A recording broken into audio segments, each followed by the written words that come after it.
This is Talking Bullish, your Bradford Bulls fan podcast. With your hosts, Laura Micklefield and Alan Raisin. So, Super League is back. Laura and I were in Hull on Saturday night to see an excellent game, and we'll preview the upcoming game at home against the Catalan Dragons. Welcome one and all. Hi, Laura. Hi, Alan. Welcome back. Thank you very much. Yes, welcome back indeed, because we are back into full swing of Super League action. Yeah, back in Super League and back for the regular match reviews and looking forward to the matches ahead. It seems like ages ago since we've had one like this, don't you think, Alan?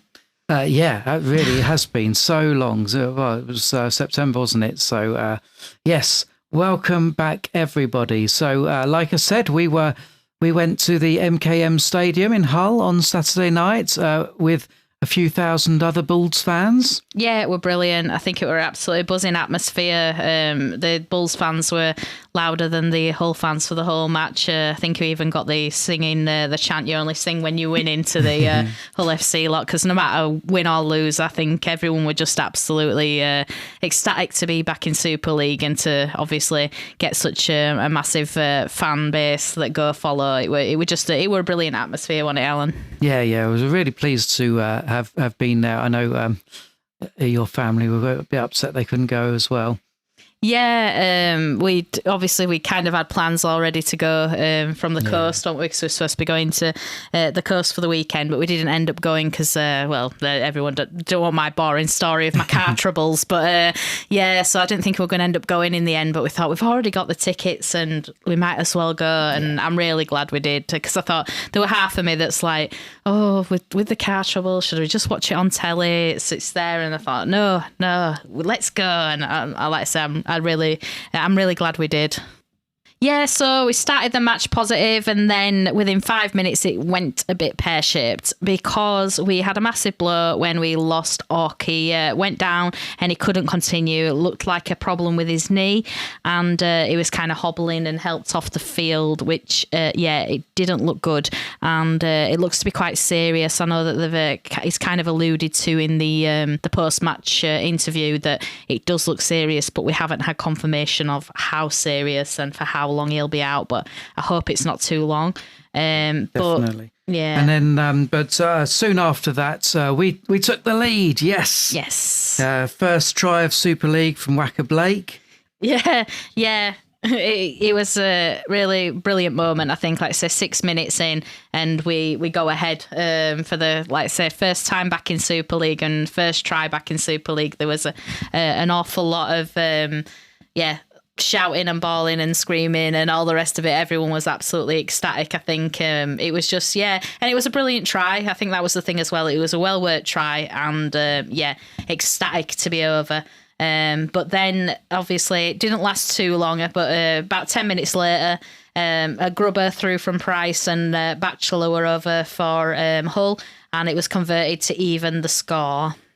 Okay, soon after that then, Wacker Blake has a lovely break, finds Win on the edge and goes through to score right on the edge. So unfortunately, tricky kick, and it was missed. Yeah, but it was good to go ahead again. Obviously, we're 10-6 up at this point. It's a shame about the missed kick, but obviously it was a tough one to do. But I was really pleased for Connor Wynn. Obviously, he's been at Hull FC and they let him go way back when, because obviously he's been in Championship for a bit since then. But I'm really pleased for him, like back in Super League, obviously playing against his old team that he was last with in Super League and scoring the try. So I think it was quite a poignant moment for him. I know he was having a bit of banter with the Hull fans. So, that was a nice moment. So, 10-6 to the Bulls at that point. And then after a few minutes, after a few sets on our line, Hull go over and actually convert. So it goes to 12-10. Yeah, so it was just pressure on pressure. I think there were a few like penalties and 6 against. It's just like pressure eventually gives, and it did. We did hold up quite well until then, but obviously went to 12-10. And then it was, a few minutes of obviously set for set, but this it was 28 minutes, and I think it was a bit of a game-changing moment, I felt anyway. We got a kickable penalty and opted to run it. I feel like this was a great opportunity to even up the scores, but unfortunately we ran it and we came up with an error instead. So for me, that was one of the game-changing moments, and I was kind of moaning about it in the stands a little bit, but obviously I'm not a coach and I'm obviously not on the field, and there's the one side here that says, it's great that the team was confident and thought, we can get the try, go for it. But like I say, when it doesn't come off, it's maybe a different story. But so obviously resulting from that, and then a few more sets, and then more pressure on our line, and Hull were over again. So it kind of bit of daylight for them, 2 scores ahead at this point, because they converted it, so it got to 18-10, and that was half time. All in all, though, really positive first half. Like, as you say, lots of noise and things. Definitely, almost toe-to-toe with Hull, would you say? Yeah, I think it were really good. We kept with them. It was plenty of effort, and it was very much back and forth. It was only the last score, obviously, that got it to a 2-score deficit for the Bulls. But like I say, if we'd have took that penalty, it might have been a bit different. But I know I'll keep going on about it. But missed opportunity in my eyes. But 18-10. I think it was something to be holding your heads up proud of. I think the team played really well and came out firing in the second half. Unfortunately, after 3 minutes of the second half, we lose another player. Russell's down, another blow. Let's hope it's not a serious injury. Yeah, this was a shame, this. And I know the tackle at the time went unpunished, but I know since then the player who actually committed the tackle was banned for 2 matches because it was deemed as a cannonball tackle. So it went for the legs like from behind, and obviously the player can't really see that's coming, and it's obviously resulted in a bad knee injury for him. There's a lot of talk online, some people saying it's not a bad one, other people saying it deserved it, but obviously got a 2-match ban for it. So it's one of those again where, look, could this been a bit of a momentum changer if we'd have got a penalty from that? But it's one of those things. But it didn't take long anyway. It was 3 minutes later, and there was a beautiful try. The ball goes through hands and sends Wynn over for his double, which again I think he was really chuffed about. And this one was converted, so we got at 18-16 at this point. Just to note, it would have been 18-all if they'd have took the 2, but never mind. Carry on. You're not going to let it go. No. But that was the one that sort of just went side to side for ages, wasn't it? Oh, the try, it's the one that I think they're showing on all the replays on thinking. I think that's actually the try that's up for try of the week on because there's obviously the polls every week of try of the week on our league, and get voting on that one because I've put my vote in already. Then at 48 minutes, we get confirmation that Dan Russell can't come back on, so the 18th man is activated. So Paposhi makes his Super League debut, so congratulations to him. Yeah, brilliant for Paposhi, to be fair. Totally unexpected, I think. And I think when you are named as 18-man, you don't always think that you're obviously going to get a match. But to be thrown in there at deep end 10 minutes into the second half and obviously make your Super League debut, brilliant for him, really. And I think he really played well as well. Next was 51 and we got a kickable penalty. And Did we take it? We took it this time. Yes. So we got to 18-18. So this was getting tense. It was good. And just to note, it would have been 20-18 if we'd have took the 2. So that was brilliant that we got. It was very back and forth, but it was brilliant to watch, really competitive. And obviously we're at 18-all at this point. Unfortunately, then, 61 minutes in, there was a terrible tackle on Mella. And I know, obviously, we were looking from a Bulls perspective, but I don't really understand. They went to the video referee. Still, we got a penalty off it, but we think it should have been at least a yellow. Yeah, this is probably the controversial part of the match. And obviously the tackle on Russell could be seen as controversial because it's received such a hefty punishment afterwards. But this was even more because I mean, I've seen replays of it. I've seen pictures of it. Yeah. There's no way of saying that's not a high tackle. It was a high tackle. I've seen a lot less harsh tackles given a lot more punishment for it. Yes, we got the penalty. I understand that, but it's usually when there's mitigating circumstances that it's penalty only. Right. Whereas to me, I can't see there was mitigating circumstances. He just literally copped him round the neck. So for me, it should have been a sin bin. And the even more strange thing is that there's been kind of no penalty as in afterwards. Oh, really? He's not had any penalty points. He's not had a sanction for it. So a little bit bizarre. I mean, they're focusing so much on like player welfare and not being kind of hit around the face, around the neck, around the head. And then you see a tackle like that's kind of repeated. Whilst we were sat there, we saw it on big screen repeated like 3 or 4 times. Everybody's like wincing because it looks like he literally got clotheslined. And yeah, nothing comes of it. I know people say like, oh, it's just always like people moaning about penalties that should have been given and all this lot. But it would have been, it was a crucial decision. Like it was Adam Caesar who made the tackle. He's like a playmaker, obviously, for Hull. If he'd have gone off for 10 minutes, yet again, it could have changed the match. But look, it's been and gone now. Can't do anything about it. It's just, I don't understand this whole, like, we're going to clamp down on making sure, like, these tackles are eliminated from the game. And then something like that just went unpunished. Well, obviously we did get the penalty and we kicked it. But in the sense of he had no sanction for it, which I just found a bit bizarre. But it is what it is. And kicked the penalty. So at this point it was 20-18. And just to note, if we'd have took that other two, it'd have been 22-18. Thanks for reminding us. Yeah. But we didn't stay ahead for long because at 70 minutes we were offside and Hull get a penalty and they kicked that to bring it level to 20 all, and it would have been 20-22 if we'd got that exactly penalty. Alan. It would have been 20-22 and it'd have been a totally different game at this point. This is why Anna says let it go, but it's just difficult because it's like there were 10 minutes to go. I'd have thought at this time it'd have been 22-20, so when we were going for drop goal attempts, that it'd have been a different game. They'd have been trying to get over the line, but anyway, I won't mention it again, but okay. I think everybody knows my stance on it.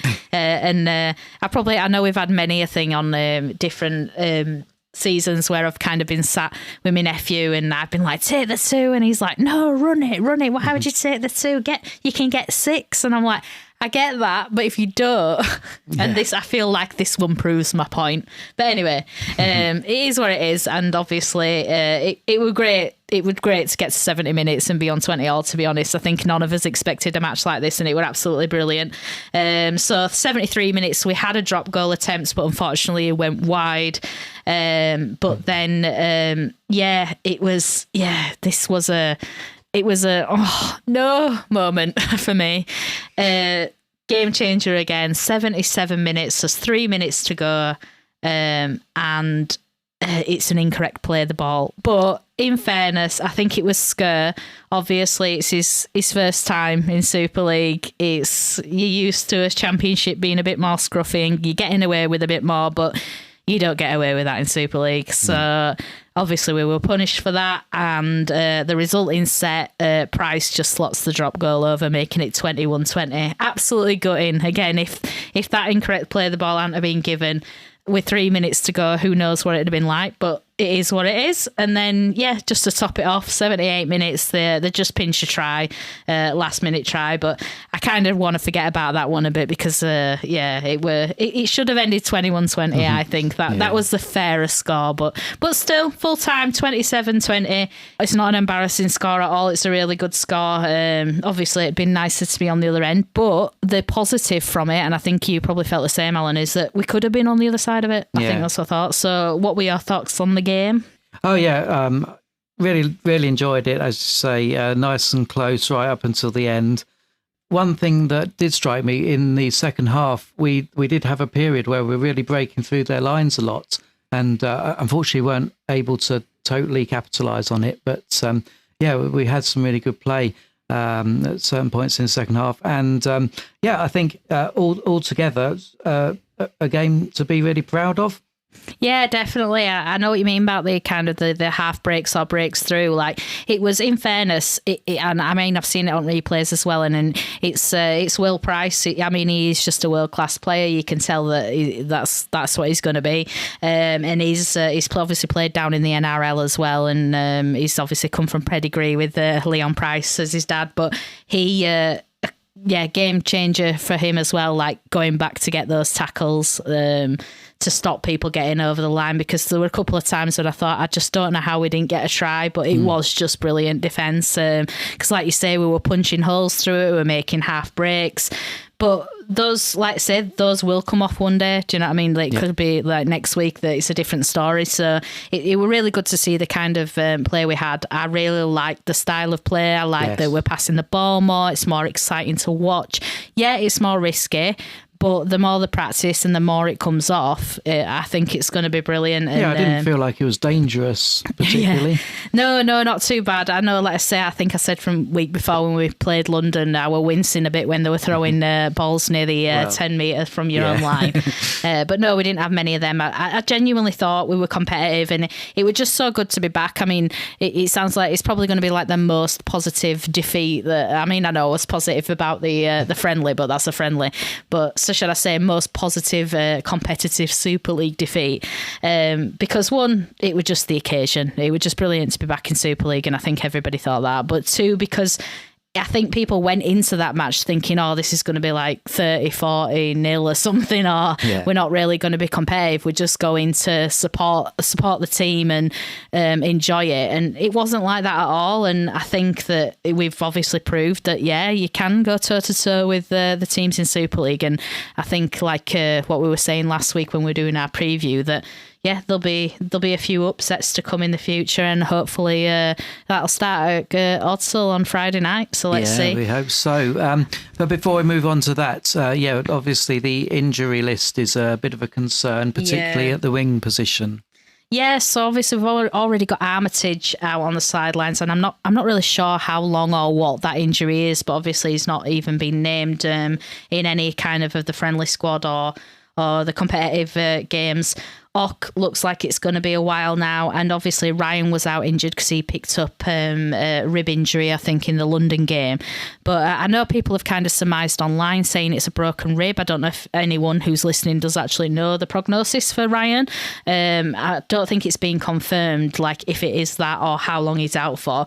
But if that is another kind of long-term few weeks out, it means that we'll only have kind of one fit, like, winger who's obviously got the first position is winger, which is Connor Wynne. And to be fair to him, I think he had a brilliant game. Obviously he's took his opportunities, he's got into the squad through injuries to others, but credit to him. I think he really did play out of his skin, and I thought he had a brilliant match. So it's good to have the one fit winger and hopefully he can stay fit. But yeah, a bit kind of concerned about what we're going to do in that kind of part. Obviously, the injuries to Dan Russell's not great either, because if you look at last week, he was an absolute machine in defence and looks like a really strong player. So in fairness, it's a couple of big pivotal players that are kind of out there. But having said that, the players that were on the pitch for the rest of the time really gelled well together. And I think we'll have enough in the squad. I know I've seen a lot online saying there's not enough depth to kind of cover it because we've had to put a team together so quickly. But I do think you'll find that the people on the periphery who's going to get a chance, like Wynne, for example, will take it with both hands, and I think we'll be all right. Yeah, let's hope so. And then finally, wrapping up the weekend, I guess. So Wacker Blake gets the hit man. Yeah, well deserved. I think he had a brilliant game back in Super League. I think even people commenting online were a bit like, this doesn't seem like the same player who played for Saints, because obviously I think he got a lot of stick when he were at Saints and then came into the Championship. But I think he had a brilliant match. Like I say, he were busting through tackles, and he got a couple of assists as well. So yeah, well deserved. Think he had a brilliant match. And as you say, vote for Connor Wynne's try of the week on our league. Yeah, let's hope we can get him as the winner for that. But I think there are quite a few good contenders on that when you do have a look as well. So, but yeah, obviously get voting, fans. Let's get Bradford winning something this week. But yeah, never mind. So other results. I don't think we can do this podcast, even though obviously it's very Bradford Bulls based, without mentioning the other results. Yeah. So Alan, what did you think of the other matches? Well, I didn't actually watch any of the other matches, but did see the result of the York Knights versus Hull KR. Yeah. And it sounded like an amazing game. York Knights coming out 1 point ahead of KR. Yeah, I watched this. I did watch the match, and really chuffed for the Knights, to be honest. Obviously, like, there's kind of a part of you that kind of don't want to back them because it's like it's our rivals from Championship. But there's obviously a big part of me as well that's like, let's back the Championship sides that have come up, because obviously we're their underdogs, and obviously to come in and play the champions as well. Look, it's first round, and they're probably, the Hull KR were probably guilty of one, taking York for granted, and two, having their eyes on the World Cup Challenge this week.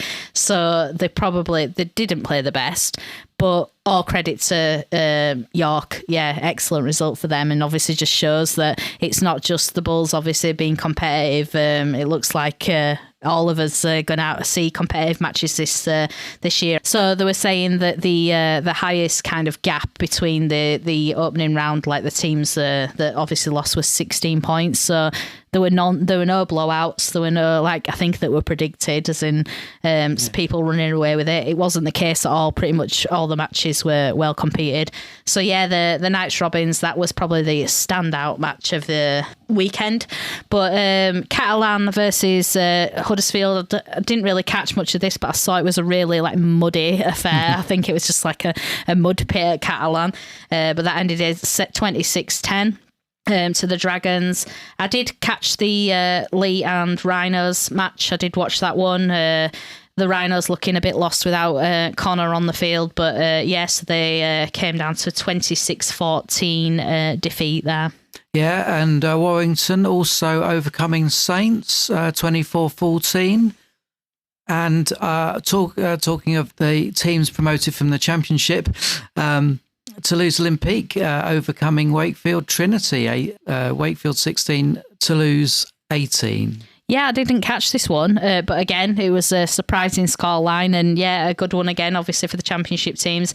I know you said, Alan, didn't you, that you were a little disappointed that we were only one of the three that didn't get a win, but it's, each match is different. I won't read too much into it from round one, but at the end of the day, it was still really good to see that obviously Toulouse overcome Trinity. I don't really know kind of how that match was, if it was that Trinity weren't particularly playing well or Toulouse was just brilliant, but good for them. And then to round it off, it was Castleford and Wigan on the Sunday, and that was 16 to Cast, 26 to the Warriors. I caught the first half of this and thought Cast did start quite enthusiastic and seems to be making quite a lot of meters and looked quite competitive, but I think it must have tailed off in the second half, but still only 10 points in it, so competitive match again. Round one done. Some shocks. I think they said that of the predictor that you can do on the hourly gap, that only one person out of 6,000 or something actually guessed every match right. So that's how unpredictable it was. But, I think that's only good for the game. Yeah. Absolutely. Yeah. Yeah. And another thing that you like looking at is the league table after round one. I know, I do like looking at the table, even though we've got no points. There's also a lot of other teams with no points, and at the minute we're above Castleford, we're above Saints, we're above Huddersfield, and we're also above the Rhinos. And that's what counts. Yeah, so we'll take that as a victory in round one. But let's hope we can actually pick up some points and make us way up the table. So speaking of that, Friday night we are heading to Odsal. Woohoo! Yes, first home match back in Super League. I am very, very excited, and we are facing the Catalan Dragons, who obviously, as we say, won this weekend. So might be should be a good atmosphere, obviously being our first home game of the season. But will be a tough opposition. Yeah, I'm really hoping that we get quite a lot of Bulls fans going, because obviously with it being one of the French sides, I don't know if they'll bring many fans with them. But it'd be brilliant, obviously, if we can get plenty of Bulls fans there and get the atmosphere rocking for the first Super League match back at Odsal. And I'm hoping that does pull quite a few fans through the door. There's some kind of incentives by the club as well to get some people watching the match. They've obviously invited all the previous players to come in, and they've also got they've extended offer to Halifax fans to get a cheap ticket, as well as I think it's Bradford, the football club is, I don't know what the Bantams, is that what they're called? I'm not really good on football, but yeah, I think they've invited those season ticket holders as well for a cheaper price than one of the kind of amateur clubs in Bradford as well. So they're obviously trying to get people through the door. Just whilst we're on this, I think obviously we'll have to take a minute to actually speak about Halifax, because we didn't actually speak about it last week. I know obviously there's a big rivalry between Halifax and Bradford, and I think that quite a few Bradford fans are having, I suppose, a bit of a laugh about the situation.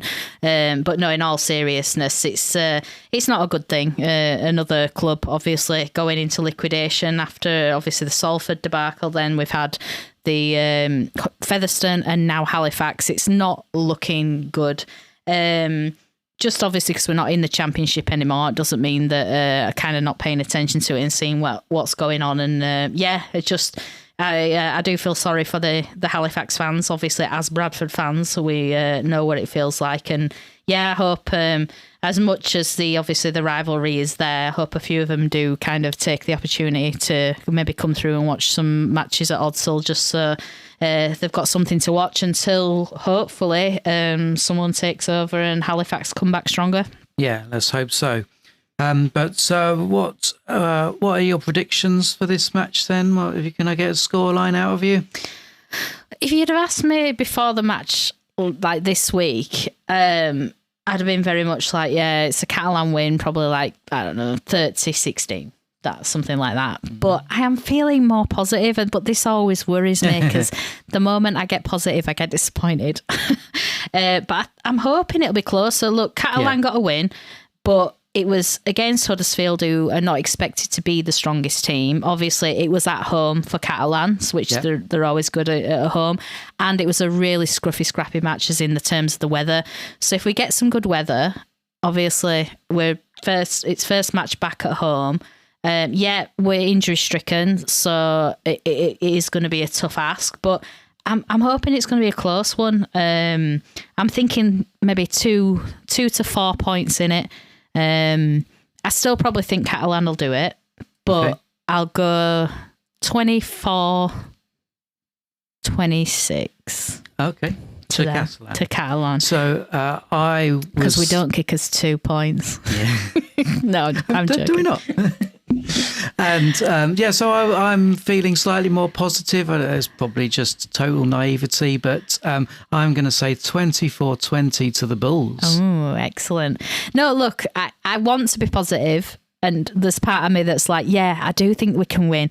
I definitely do think we can win. Whether we will win is a different... I don't like to say, I like to be the pessimist, because I can only be pleased. With the result, so I'll be a pessimist, as I always am, but I'm secretly hoping that we can get the win.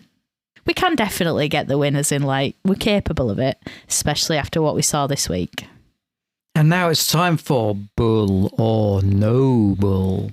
Oh, I'm glad it's back, Alan. We've had a couple of weeks without it, haven't we?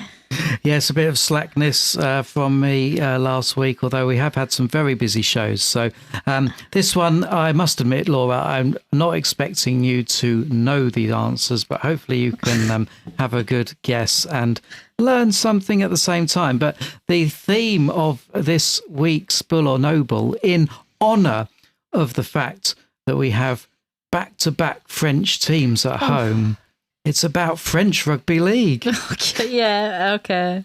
I'm not a massive follower of French Rugby League, but let's have a go. Okay, so my first statement is that France hosted the first Rugby League World Cup? The second statement is that French Rugby League was founded in 1934. And the third statement is that France won the Rugby League World Cup in 1944. Right. Okay, so I'm going to make an educated guess. I don't know the answer. I believe that the date of it being founded sounds reasonable, so we'll go for that as being true. And yeah, my educated guess would be that they didn't win the World Cup. Only because, obviously, I wasn't around in 1944, but from the history that I know about rugby league and stuff, it's obviously been very dominated by like Australia, New Zealand, Tonga, like all the kind of Pacific Islands, and obviously the Britain. But I know they've been up there, but they've always kind of been on the peripheries, like France and Ireland and Wales and that sort of thing. Because I think it's a bit more do a bit more success in Union maybe, but again, I don't really know. I don't follow Union much. So my educated guess would be that that's the false statement. But like I say, going back all those years, it could have been a totally different story and I could be totally wrong. Well, that is actually correct. They have, to my knowledge, they didn't win the Rugby League World Cup. I don't know if there was one in 1944, but rugby league was in fact banned in 1941 by the French government or whatever, and they confiscated their assets and transferred them to rugby union. Oh, apparently. Really? But the first Rugby League World Cup was took place in Paris in 1954. Right. And the French rugby was founded in 1934. But yes, apparently they used to be considered the third powerhouse of rugby league as well. So there you go. So obviously they were once strong. Maybe it's because they had to have the dip if they were banned from doing it. Maybe that's how they fell away. And obviously the Australians and New Zealand just flourished. Maybe. I can't actually, I haven't researched this in depth, so I can't tell you for sure. It just sounds quite interesting, to be honest. I don't know. I might go research it myself afterwards, seeing as we've got a double header with the French sides, I might have to try and trick you with some French theme next week. So we shall see. Very good. Yes. Anyway. Okay. Well, that brings us to the end of another episode of Talking Bullish. So thank you very much for listening. Yeah, thank you. As always, let's say if you can subscribe and follow and contribute anything, that is absolutely brilliant. And obviously if anyone ever wants to get in touch or wants to come on the show, like you've seen, obviously it was brilliant that we went over to the wheelchair team. It's great that we've had Molly on a couple of times, got a couple of guests lined up in the future, but I'll leave them on the down low for now. But obviously if anybody does want to come on and have a chat with us, you're more than welcome, and please get in touch and let us know. But thank you again for listening. And for Friday night, get running with the Bulls. Or whatever that is in French. Run with the Bulls.